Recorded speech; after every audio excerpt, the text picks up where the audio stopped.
వెళ్ళిపోవచ్చు. బృందా ఏంటే వానాకాలంలో వానపాములాగా మెల్లగా జారుకుంటున్నావు? ఆ, బయటకమ్మా. అది చూస్తే తెలుస్తుంది. ఎక్కడికి అని అడుగుతున్నా. ఆ, ఇక్కడికే అమ్మా. ఇక్కడికంటే ఎక్కడికి? ఆ, ఎక్కడికో అక్కడికమ్మా. ఎక్స్ట్రాలు చేయకుండా ఎగ్జాక్ట్ గా ఎక్కడికి వెళ్తున్నావో చెప్పు.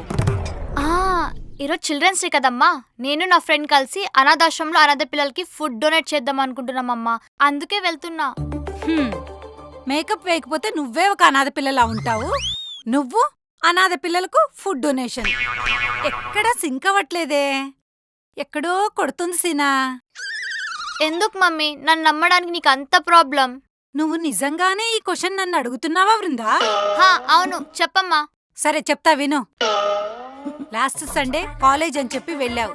సరే స్పెషల్ క్లాస్ కదా అని నమ్మాను. కట్ చేస్తే ప్రసాద్ ఐమాక్స్ బయట ఫ్యామిలీ స్టార్ రివ్యూలో కనపడ్డావు. నమ్మకం పాయే. నెక్స్ట్ టైం ఫ్రెండ్కి బాలేదు మమ్మీ, హాస్పిటల్కి వెళ్ళి చూడాలి అన్నావు. నమ్మి పంపించాను.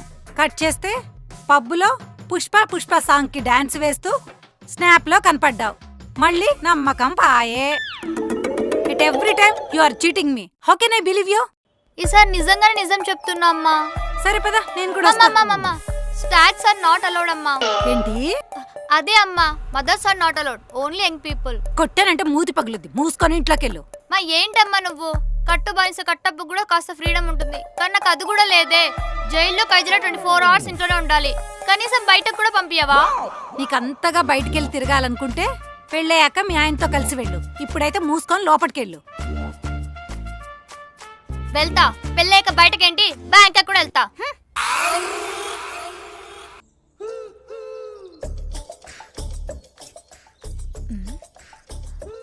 ఏవండి చెప్పు.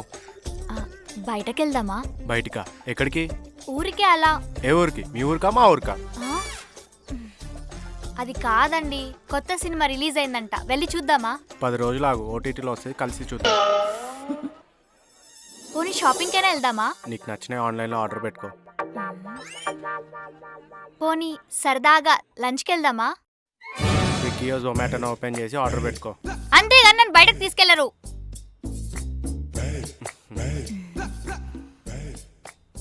అది కాదురా. బయట ఎండలు చూసినావు ఎలా ఉన్నాయో? అయినా నాకు హెక్టిక్ వర్క్ ఉంది, నన్ను డిస్టర్బ్ చేయకు. దుబాయ్ నుంచి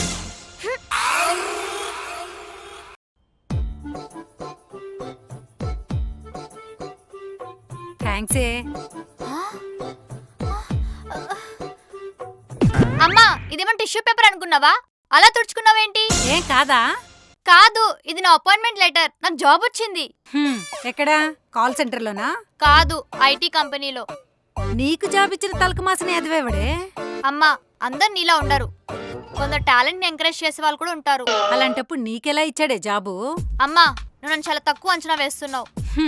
నీ గురించి ఆలోచించడమే ఎక్కువ నా ఫీలింగ్, మళ్ళీ అందులో తక్కువ అంచనా వేయడం.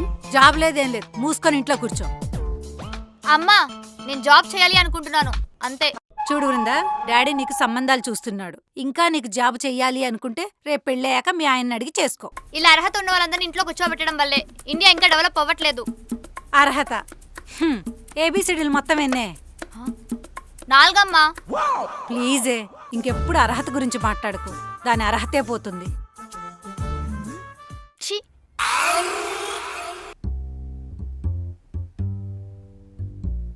ఏవండి, చెప్పు. నేను జాబ్ చేద్దాం అనుకుంటున్నా అండి. ఏ జాబు? వాలంటీర్ జాబా? వాలంటీర్ జాబ్ వాచ్మ్యాన్ జాబ్ కాదు, సాఫ్ట్వేర్ జాబ్. ఇప్పుడిప్పుడే ఐటీ డెవలప్ అవుతుంది. ఈ టైంలో నువ్వు జాబ్ చేయడం అంత అవసరమా? అదేంటండి అంత మాట అన్నారు? అది కాదే, సాఫ్ట్వేర్ జాబ్ నువ్వు అనుకున్నంత ఈజీ కాదు. ఇప్పుడు కష్టంగా ఉందని కష్టాన్ని వదిలేస్తే ఇంకా కష్టంగా మారుతుంది. మొదటికి కష్టం వస్తుంది. ఏదో అన్నావు, మళ్ళీ చెప్పు. అది కష్టం. ఒక్క నిమిషం. ఏంటండి వెతుకుతున్నారు? ఇంతకు బాత్రూంలో కాల్ జారి పడ్డావేమో అని పిచ్చి పిచ్చిగా మాట్లాడుతున్నావు. I'm perfectly all right. చూడ్డానికి అలా లేదే. మీరు టాపిక్ డైవర్ట్ చేస్తున్నారు.